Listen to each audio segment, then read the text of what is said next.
What's up, guys? Pastor Jamie here, and in honor of Mental Health Awareness Month, we're going to be discussing different topics around the idea of mental health that aren't typically talked about in the church space. This episode, we interview two engaged moms, and they take us on their journey that they experience around postpartum depression and anxiety. Thank you so much for joining us, and hope you enjoy the show.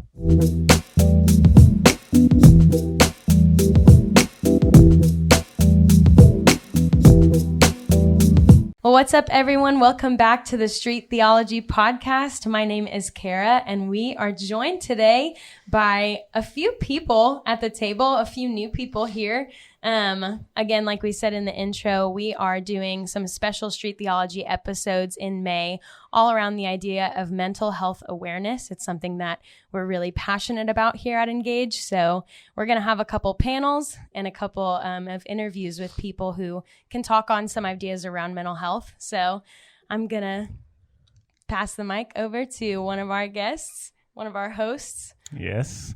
My name is Jamie Robinson, and I serve as associate pastor here at Engage. And I'm Suz Escobar. I serve as the staff architect, which essentially means that I'm kind of the chief of staff here and manage the staff in the day-to-day operations. And I'm Shayla Gray. I am the wife of Donald Gray, who's an elder at our church, and I serve alongside him, whatever he needs. And I'm also a physician in the community, a family practice physician who primarily does mental health care. So that's awesome. And Suz, you just became a new mom? Yep. We are in month 3. Month 3. Feels like it's been in the beginning. 3 years. Really? I don't remember life before. Yep, that sounds about right from the moms that I have met around Engage for sure. So this episode is all about postpartum and anxiety. So we do have a new mom at the table, and we have Shayla, who, how many kids do you have again, Shayla? 7. 7 kids. So we thought that it would be really great to have a new mom and clearly a very experienced mom at the table to talk about just this topic that I don't think is talked about a lot in the church. So I'm excited for this conversation for sure. Shayla, I want to start with you. Can you educate us a little bit about what postpartum depression is and how people can recognize it? Sure. So one of the things I just want to point out is that postpartum depression, and you probably have heard of major depression, they're the same thing, just in different times.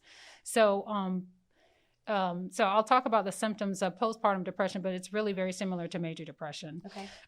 Postpartum depression is something that can happen within a year after giving birth. And also, it's something that you've probably heard of, like baby blues or postpartum blues, and that's different.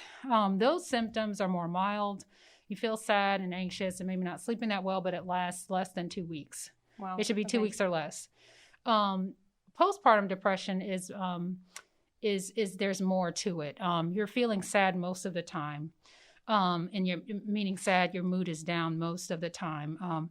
You may struggle with your sleep, some of these symptoms are going to be a little bit difficult because who doesn't struggle with sleep when you've just had a baby, or energy when you've just had a baby? Yeah. But there really is about 5 symptoms total out of about 9 that you would be experiencing around all at the same time. And so we talked about sleep, energy, fatigue, just lack of pleasure in doing things that you would normally enjoy doing.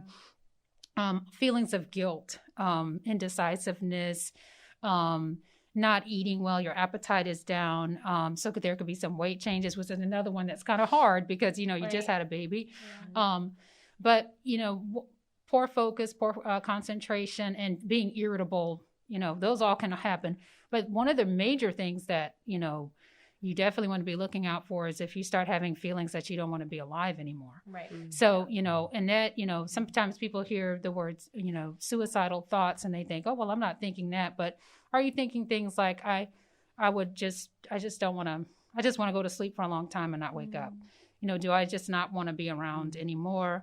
So those are also would be classified as, thoughts that could fall under the category of suicidal thoughts. And so if if you're having anything like that and it's lasting for 2 weeks or longer, especially the last one that I mentioned, you should definitely look into getting some help for sure. Mm-hmm. Wow, thank you for sharing. Mm-hmm. Yeah, that seems, you mentioned kind of how some of those could feel the same, right? So you just going to be fatigued in general just from having a baby. And, I have some experience. I have 3 boys and, my wife, Erica, shout out to Miss Robinson. Hey. She, she did a great job with, going through pregnancy and afterwards. And I think that, some of those symptoms were definitely for her evident and there. And even I can see how it can be hard on a mom trying to discern, right, what those things are. Even from this dad's standpoint of saying like, man, well, why should you be feeling this way? Like you just had a baby. Shouldn't you be happy? Or shouldn't you be, all this? So just confusion that the dad could have. I know I can't even imagine how, just the miscommunication and all the things internally in the mom that could have. So, so Suz, Yes. you're in the beginning Yes. of your motherhood. So you're in Genesis. So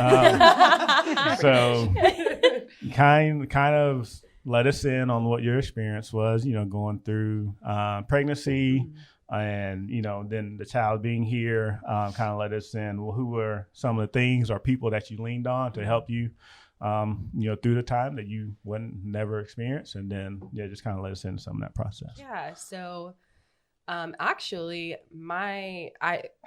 I've had a history of especially with anxiety. So that wasn't anything that was surprising. And when I got pregnant, I didn't know I was pregnant yet. It was literally our anniversary weekend. So we were married for 1 year when I found that I was pregnant, which was quite a surprise. And so all of a sudden, I had gotten really down and just didn't want to get out of bed, didn't want to do anything. And that's actually how I found out I was pregnant. I was like, something's off, something's not right. Mm-hmm. So I took a pregnancy test. So it's kind of been that way. It was that way from the beginning in my pregnancy. It started before I had my daughter, Eva. So going through all of that, it was hard because, there's that level of well, I don't know that I want to be pregnant, and shouldn't I want to be pregnant because I'm having a baby, and that's how terrible of me, all of those different things. And so for me, a lot of it was and then there's a whole level of anxiety and that comes on too, just moving back to Tallahassee in the middle of a pandemic. And it was really around the time that it started, because I found out in May of 2020. Wow. Yeah. Yes, 2020. And so I know there was all of that as well, but I would come home from work and literally I felt bad because I was in my first trimester. So there was all that, but I would come home from work and I would be in bed not wanting to get out of bed, had no desire to do anything. And then you add the everything makes me sick. I hated caffeine and anything that had caffeine or coffee, hated it, didn't want it. So, it was kind of a mix of all of that. So during that time, honestly, for me, I talked to my husband about it as much as he could understand, poor guy. He's like, I don't know what's going on with you. And my best friends, some of them live in Philadelphia now, so I would call them and talk with them. I honestly had to take time and be frustrated with God.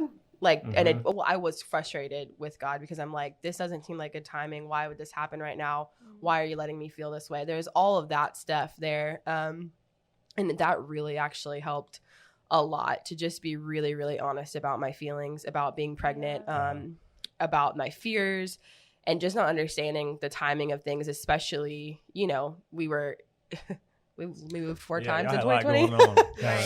So that's the whole story in itself. But so all that to say, I leaned on people, and I had to get really honest in my relationship with God, for sure. Yeah. So is there anything that you kind of can point to, 1 or 2 things that you can point to, man, that I know now, being on the other end of pregnancy and childbirth, that I kind of wish I knew beforehand? Or even if you were hey, next time next time I We'll hear, see. yeah, that, you know, I can know to do this a certain way. Yeah. Well, I think, you know, there's a lot of discussion around medication when you're pregnant for depression and anxiety. Mm. I've had different answers from different doctors. It can depend upon you know, what they think is best for you in the season or whatever. So I, you know, was not on medication. But my OB now was like, you know, if that's something that you want to consider for next time. So there's like kind of some of those things I didn't really know in the beginning, practically, but I mean, that's a whole nother conversation. And so I kind of wish that I had known that that was even an option, to weigh out. And then I think I wish that I had known, I think and I don't know that there is anything that you can prepare for it, because it's like once you're in it, you start to understand. But I wish that I had known how much toll it takes with your body changing with like I don't know what was wrong with me, but I really thought that like I was going to be fine and nothing was going to change. Yeah. And then like everything was hard. Yeah. So I think I wish that I don't know how I would have known, but I wish that I had known that it was going to be difficult and that was okay, and to like accept it and like make adjustments. And instead I just tried to like run at the same pace. I don't think I napped ever. Wow. So, yeah, I remember which you is saying like, like I wish that I could I wish that I nap. had. Right. Yeah. Yeah. So especially towards the end. But Yeah, those naps are crucial. I Yeah. remember when Erica was pregnant, she napped. I napped. I will nap too. I highly recommend that. It probably would be good for your mental health too. Right. Yeah, I think because we watched you go through that season, Suz, and I know that you talked a lot about there was just so many things that you didn't expect, and it seems from the moms that I'm not a mom, so it does seem from moms that I've talked to, there is a general lack of information or maybe misconceptions that new moms go into it and it's not at all what they expected it to be. Is there like an actual reason for that? And Shayla, I'd love for you to talk on that. Oh, sure. Well, I think that sometimes certain information just doesn't get passed down. Right. Like if you don't, know someone personally, or if you have never experienced your own mother going through pregnancy, or just been in the same house with anyone who's gone, there are certain things that you never see. I mean, you go to the store, you see pregnant people, you go to your doctor's office, you see pregnant people, but you're never, if you, otherwise you won't know until you actually experience it. Like I can relate to what Suz is saying. You just have no idea that your body's going to literally take a mind of its own and start doing things you have no control over. Right. Like, you just never know how your body's going to respond. And so I just think that even those early postpartum days where, I remember, it probably sounds strange, but I just remember thinking, oh my goodness, when I'm the baby comes out, this is with Naomi, first one, I'm just going to feel so much better. Yeah. And that's not what happens. Honestly, you just, no, you're so excited. You're like, you're like, yes, I'm not pregnant. I'm not pregnant. Then you realize that the only thing that's different is you feel a little lighter. Right. You still, your uterus has to go back down. There's afterbirth pains. Everything's like going back to normal slowly over time. Right. And so you just don't feel like you have your body back until like months after. Right. Sometimes a year or so after.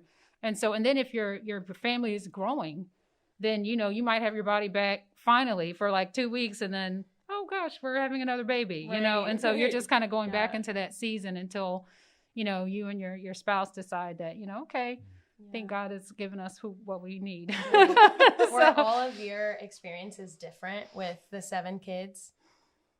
Yes. I mean, but not like, I'm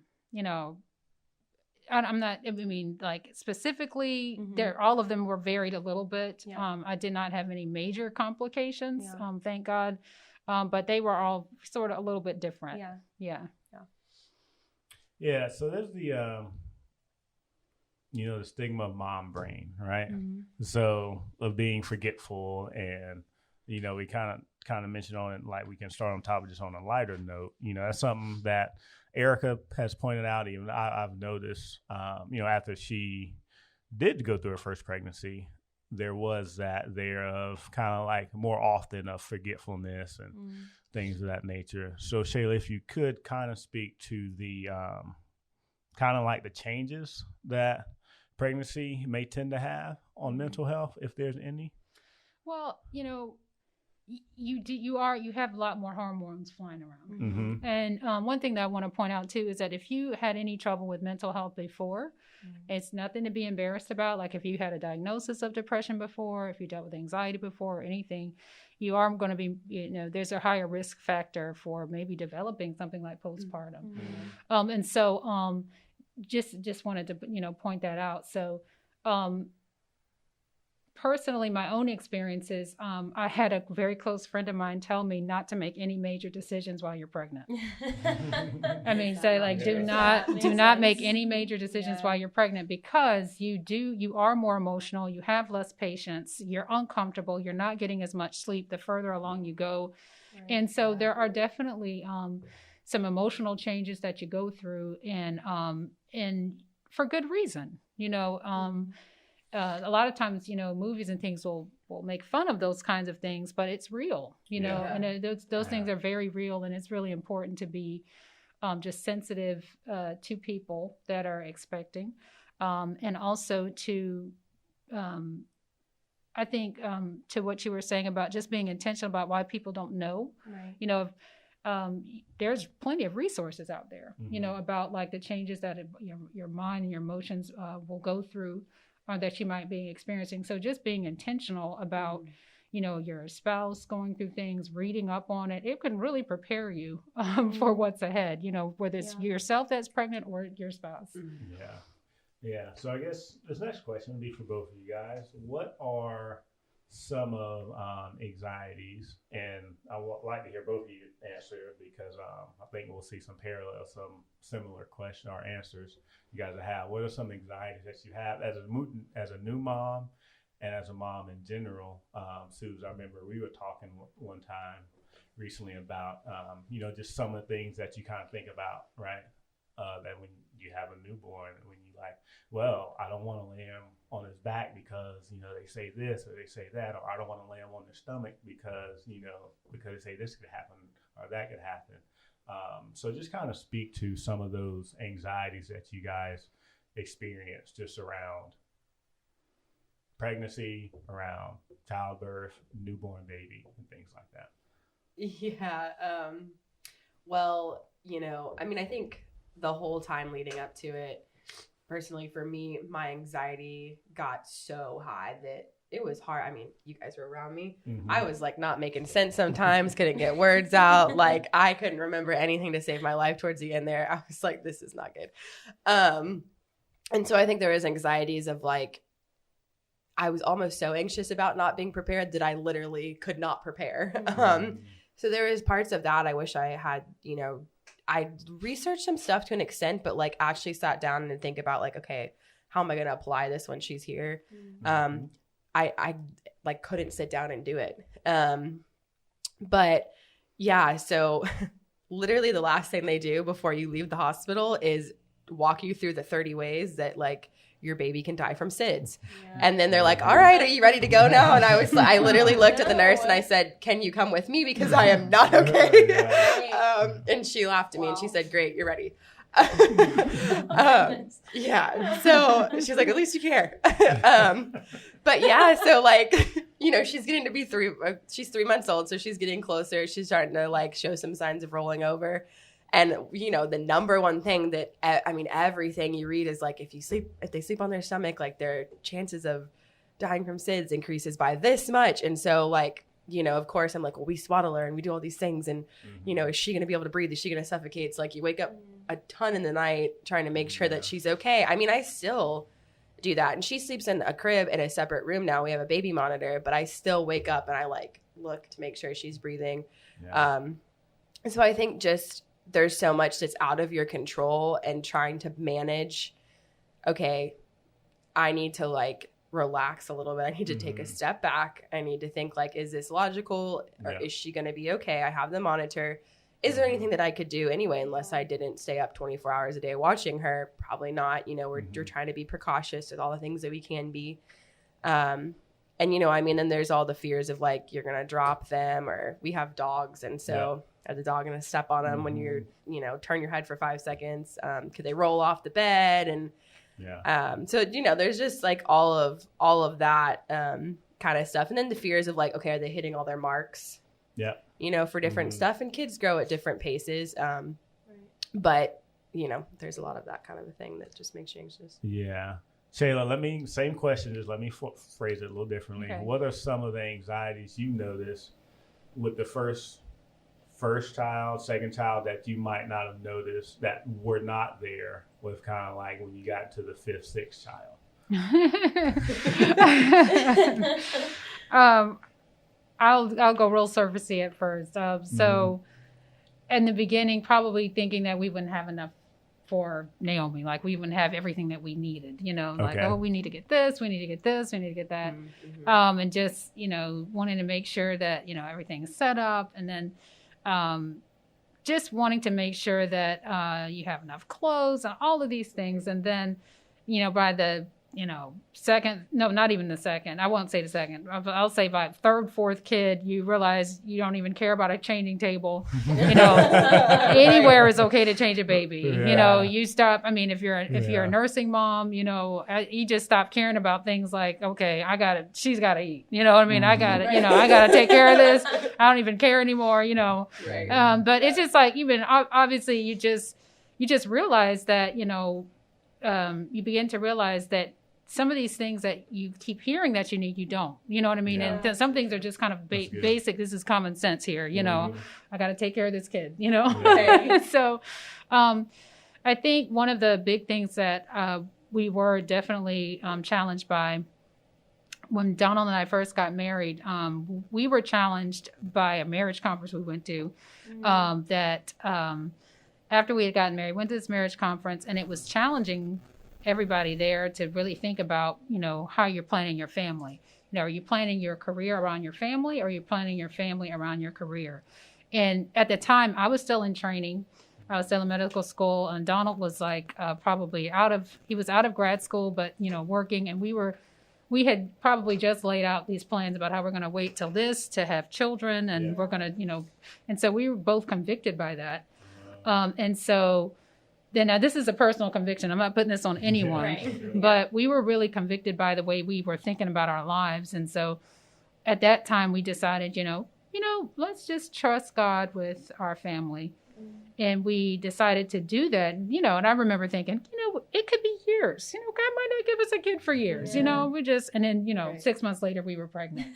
And that was in our first year of pregnancy. Our first year of marriage.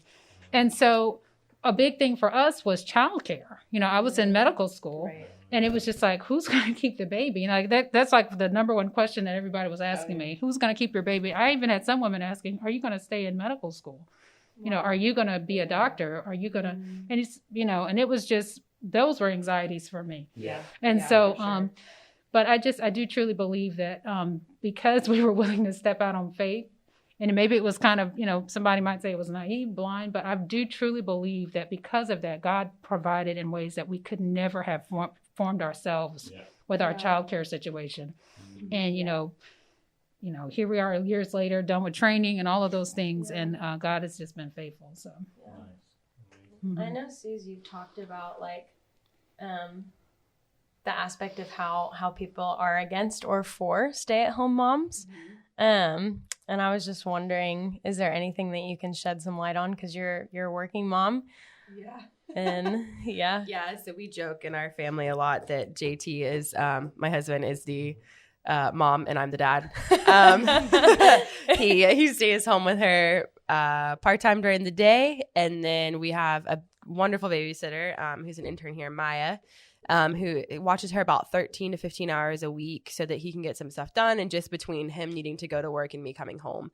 And, you know, it's one of those things where like I remember thinking when I was getting close to coming back to work, you have a newfound respect for stay-at-home moms, because it's a job. Yeah. Your whole, I mean, everything you do ends up being revolving around the baby.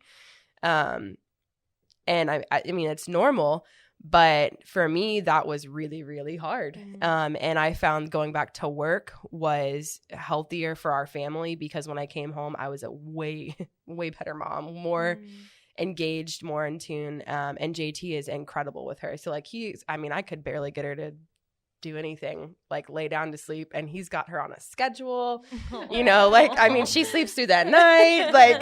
He's got her on a feeding schedule, everything. And he has, we go outside during this time, we nap at this time, we do, and it's so, he's done such an incredible job with it. I think, coming back, it's very surprising to people, at 2 months, she was 2 months when I came back to work. There's definitely been some tension and like, well, you shouldn't do that. Or, well, what are you going to do about childcare? And are you like, how do you know to trust this person? And that's really that's a really early time for you to go back to work. So there's a lot of stuff around that has definitely caused anxiety. And you already kind of feel mom guilt because literally you could spend your whole day taking care of your child because it's your child. And when you're there, you want to take care of them. You want to make sure they're okay. You want to engage with them and make sure that you're having a healthy relationship with them and all of that. And so if I sit about and think about it for too long, I feel guilty. I'm like, oh man, maybe I'm not spending enough time with her. I don't see her enough. Is she going to have mental health issues later because I'm not there enough? There's all of those anxieties that kind of come up with it. But ultimately, we both feel called to do what we're doing in the way that we're doing it. And in that obedience, we've been really blessed. She's a very happy baby. We haven't had any issues with colic. Like she loves people. She sleeps really well. We've been super, super blessed. So that's interesting. You bring up the point about how kind of like the roles with the mom and dad. Cause that was very similar with Erica and I for a little bit, where I was at the house and she was the one that was kind of going out and doing, real estate stuff and things like that. And the way our family structures were, I was the more suited for like schedule, routine type, because that's what I came up in. It was like, hey, you do this, you come home, you do this, we have dinner, and I was just like, I naturally did that stuff. So I did it, it was like, I was the one who would like, okay, do this around dishes and you clean and you do that. And like, I was just the one who naturally did that. And Erica, she naturally did other stuff.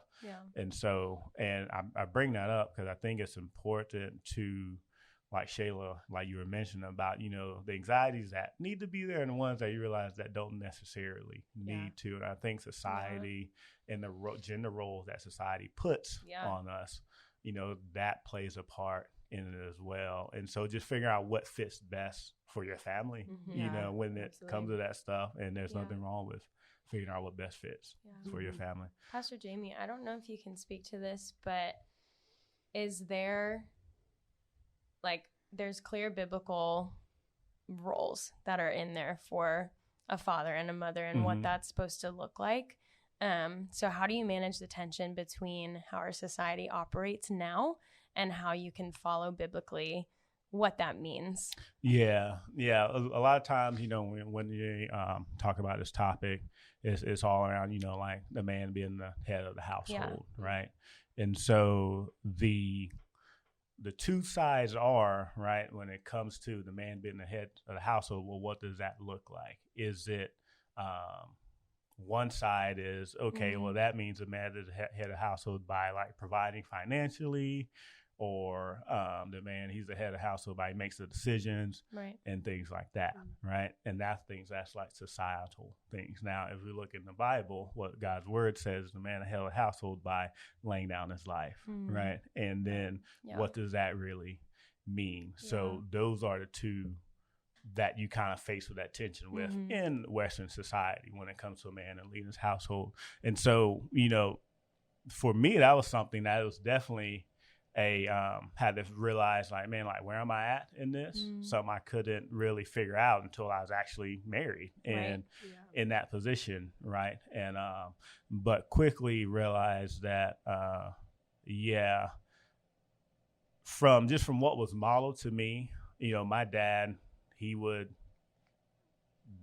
he would work most of the day, come home, and he would do the dishes, he would help with cleaning, and he would do all those things, right? And so laying down your life, you know, it's like, yeah, my dad could have came home. Yeah, I've been working so long, I'm kind of tired, I need to relax. But no, he came home and helped with the house duties. You know, it's like, we are one, we're in this together. And so, you know, that's part of what laying down your life and leading your household looks like. Really so it was, you know, something for me that I had to, like, it was modeled, but I had to catch it once I was in it. You know, Catch but the culture. yeah, so definitely. But and I'm grateful for Erica and her patience during that time, and you know, now we got 3 boys and we're doing the dance, you know, around it. So yeah, that's awesome. Okay, so moving on to the next question. Let's see. I guess I ask both of you guys this question. Expectations of being a mom, right? So, you can think about the expectations of being a mom and then the realities of being a mom. Yeah. Talk a little bit about what were some things that were kind of did cross over pretty well, some things that didn't really connect between your expectation and reality. Well, I think I grew up in a household where I always knew that I wanted to be a mom, you know, but I never quite put together all the other things that I wanted to do too, you know. And so when I realized that I wanted to go to college and become a physician, you know, it just I never even thought about not doing any of that. You know, I always thought that I'd do it all together. And I didn't know how it would work or anything. And so I think some of the things I've had to figure out along the way, even when we were talking about having childcare, I mean, we had live-in childcare for a bit. How does that work when you are in a, you know, very demanding type role outside of your home? Well, your expectations for like what, you know, maybe your neighbor is able to do with their kids and things like that, they got to go out the window, you know. And I had to learn that over time. It's not something that I knew all the time, but I had to find ways to have intimate times with my children, and I had to find, you know, how we would make sure that we were getting family time together. And so at different stages of their lives, there were certain things that only I did. You know, even if I had childcare, there were certain things that, you know, childcare did not do. You don't do this with our child. We always do this with our child, you know. And we would tell the childcare people that, you know, whoever was in our home, we would be very clear. And so in terms of expectations, just sort of learning over time that Pastor Jamie, you said it really well, that, you know, you have to do what works for your family. Right. You cannot compare yourself and what other people are doing with their family to what you're doing with your family. You can get some good ideas, but sometimes, you know, you just have to go with what works. Yeah. So. Yeah. I think, well, I lived with Pastor Adrian and Wendy for several years up until I got married. And so that challenged my expectations a lot because I was their nanny and I lived with them, and they both are incredible workers. They both work really hard at everything they do. And so I got to see something very different than what was modeled for me. You know, it was kind of a very typical household. My mom stayed home with us to a certain point, and my dad worked most of the time and came home around dinner time, that kind of a thing. And that was their roles, and that was what they wanted to do. But I didn't feel necessarily like that's what I wanted to do, but I did feel like that's what I had to do. Because it's what I knew. And so I think living with them really challenged my expectations of what I could do and what that could look like. But I will say that after she was born, even though I knew that I was called to do what I was doing, and I was very sure about it before she was here, I did have to walk through that a little bit. after she was born, just because it's a very different situation to know something than when you're living in it. Right. And just, again, I think anxiety played into that too. And mom guilt, it's a real thing. You really do feel like you're supposed to do everything. And if you don't, then, are you being a bad mom? And if you don't do this and if you don't do that. And so I think I've had to work through some of that. So a lot of the expectations are kind of like, okay, well, JT does this really well with her. Like I should do this really well with her too. And it's just kind of, I'm still in the new phases of it. So kind of navigating some things still, but yeah, I would say my expectations were challenged a lot. And then even though I may have had some that probably lined up with wanting to be a working mom outside of the home and JT staying home, once we got into it, it definitely re-challenged those expectations. Yeah. Nice. So another area that, women experience when it comes to motherhood, and that can be filled with a lot of shame, a lot of anxiety, a lot of don't know what to do, this or that, is around breastfeeding. Right. So kind of talk through that, wherever you guys landed at, around it, how you came to it, kind of some of the things that you were having to push back against, shame, anxiety, whatever, what might not be going on at that time. Shayla, we can start with you. Sure. I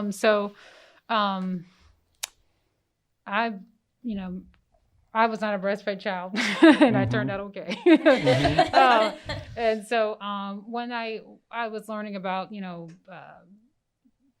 in medical school and learning about different things, I was like, oh, wow, breastfeeding, think about that. And I decided that I really wanted to do it. I didn't have any pressure from Donald. This was not like, but it was something that I really wanted to do.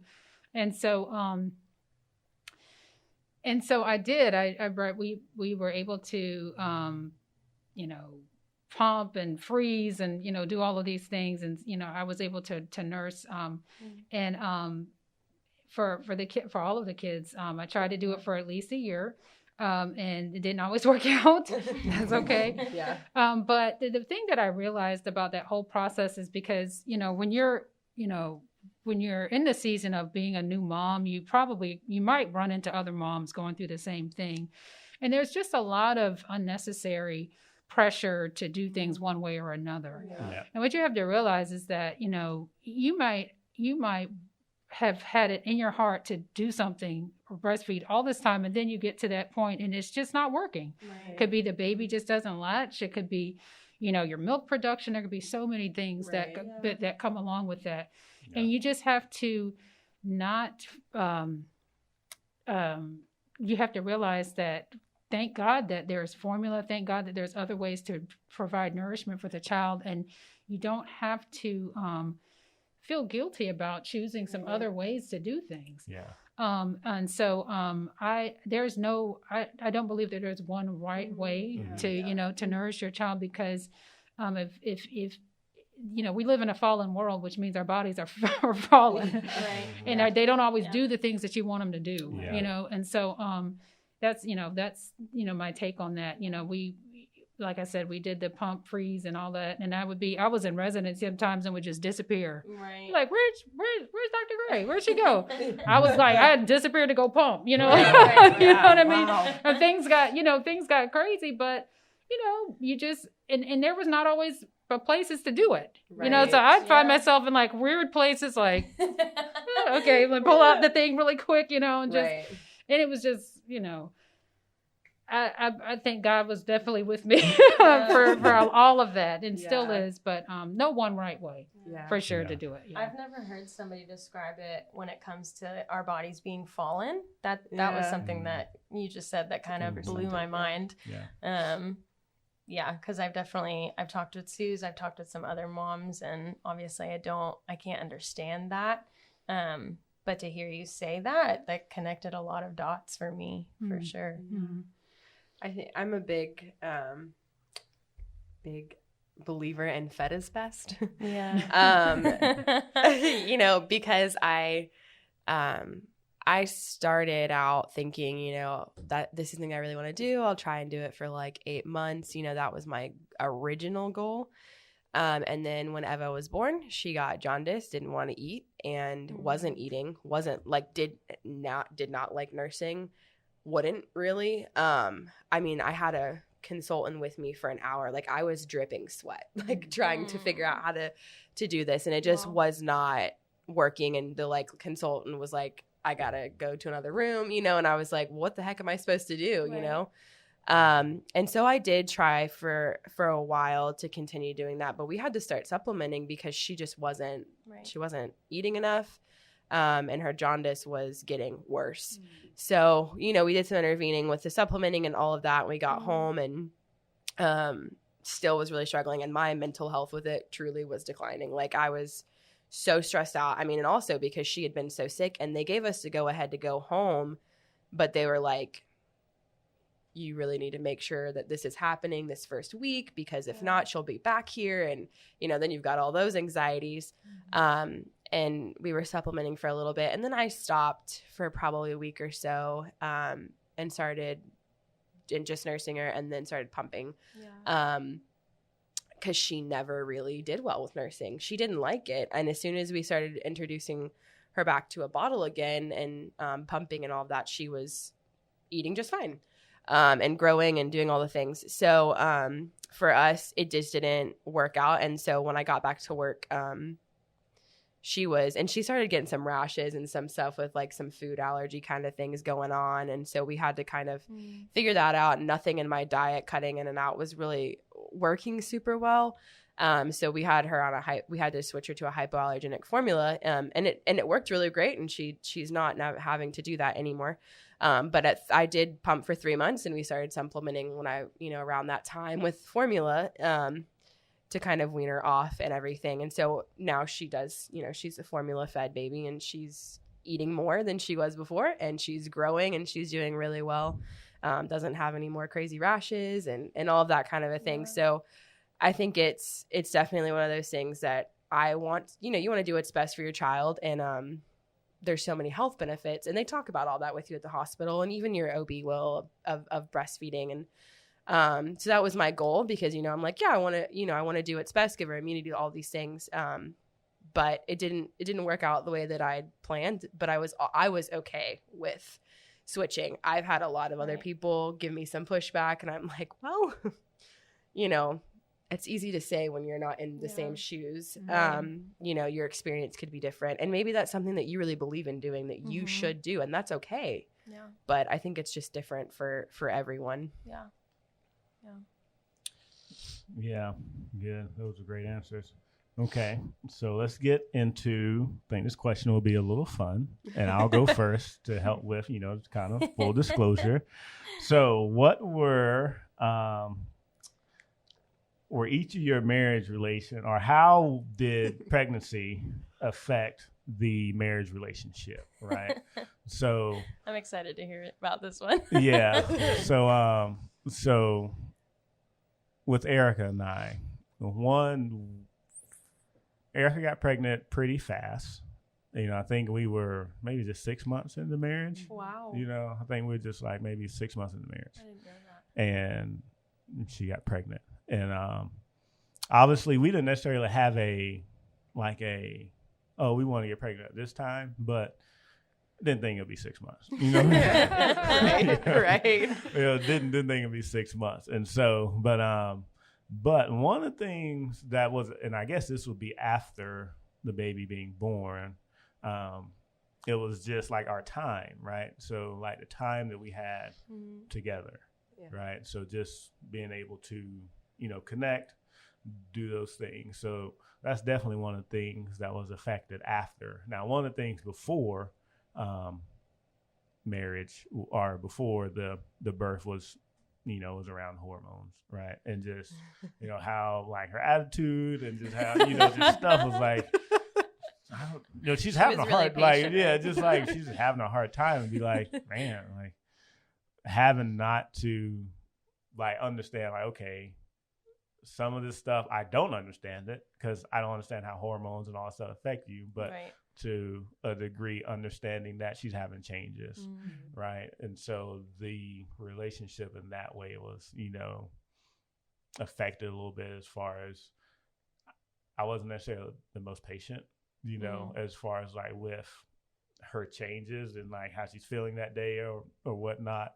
And it would take it personal or, you know, whatever those things might be. And so that was one way. But then after birth, it's more so the connection, right? The spending time. So I noticed a lot of it was, you know, before you have someone else that you have to be responsible for. When it's just you and your spouse, you can, hey, I get home, you know, from work or whatever, you know, I can have my personal time and then I can have, you know, time with my spouse. There's enough time in the day, right?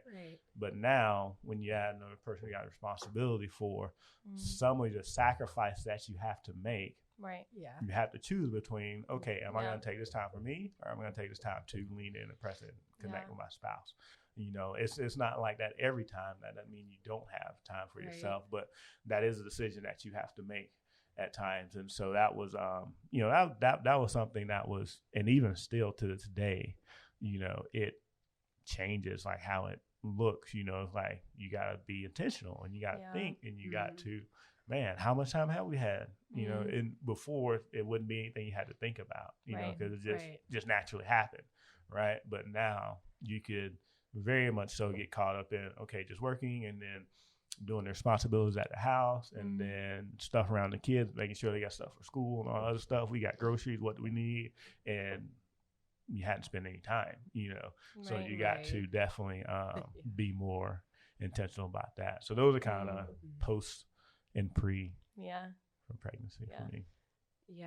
I think GT's a little scarred.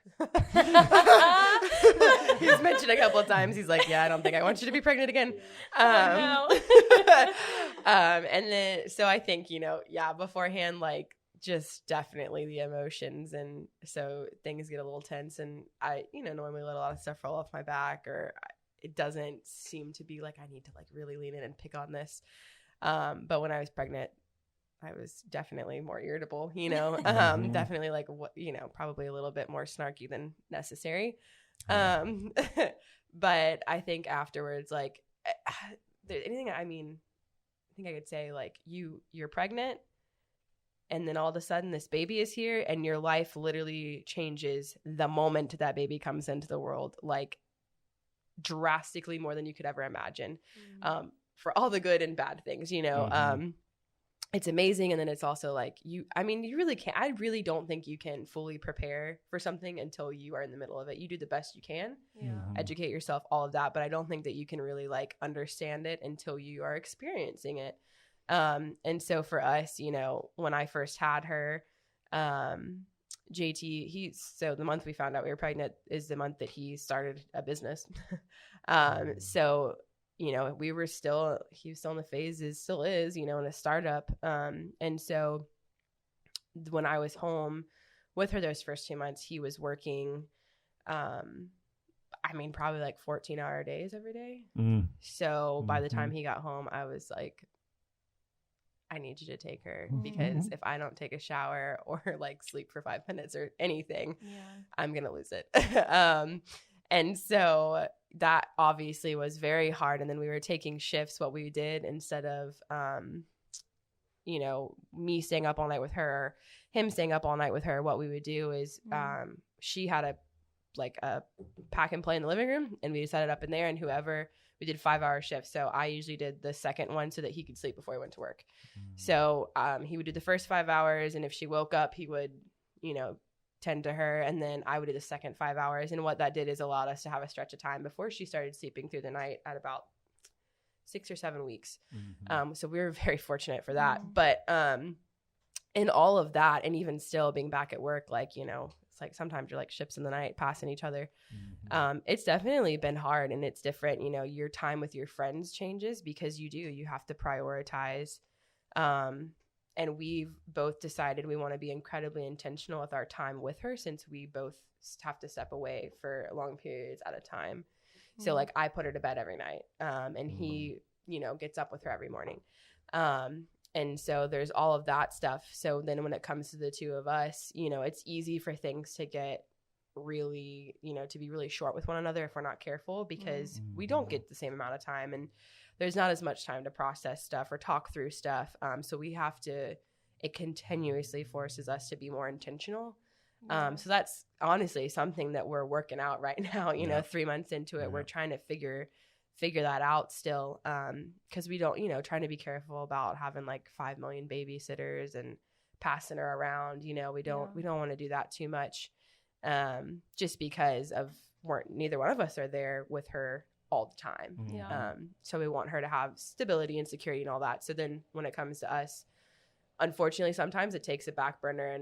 And so now we're in that process of like, okay, let's work on creating intentional habits.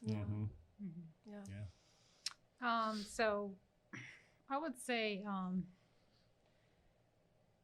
definitely like, the changes before, you know, while pregnant, your body, just the hormones and being more irritable. I definitely can identify with all of that.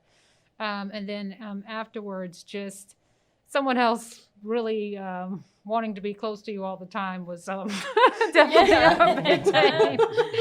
And so, you know, just having to, you know, especially, you know, the more children you have the more people that are pulling at you and the more people that are wanting that attention. And you absolutely have to be intentional. And I just want to say that you have to teach your kids young that your mom and daddy need to be alone. Right. Yeah. Because, you know, you have to get that in their mind so that it's not a surprise later on, you know, that you need a date night. And they're like, what? Can we come? Like, no, date night meaning just mommy and daddy. Right. And so we know with COVID and everything, we've even, we have date nights at home and they go away.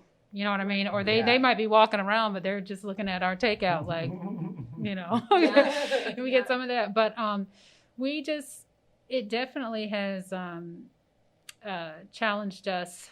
And I want to say, you know, shout out to Donald because him realizing that, you know, if he doesn't step in sometimes and have the kids say, hey, mommy needs time. Yeah. You know, and that daddy voice, you know, that gets their attention, that say, hey, no, you're not going to bother mommy right now. She needs a break.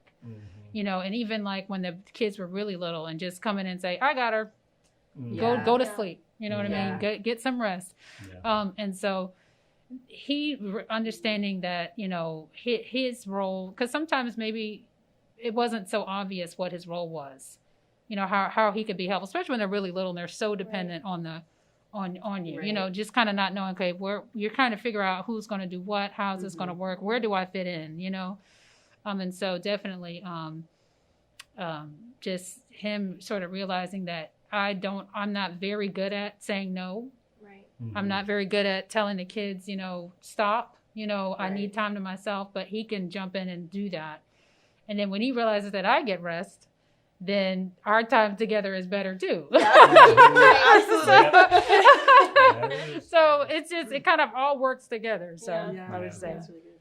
Well, that is the last of our questions. Shayla, Suz, I want to thank you guys for coming on and parting your wisdom, you know, letting us into, you know, part of your journey with pregnancy and motherhood. You know, round of applause from the studio audience. Thank you guys. So with that, thank you guys for joining us on Street Theology. Like was mentioned before, we encourage you to subscribe, drop a comment, talk about the show, how much you liked it, and continue to follow and be on tune for the next episode. Thank you.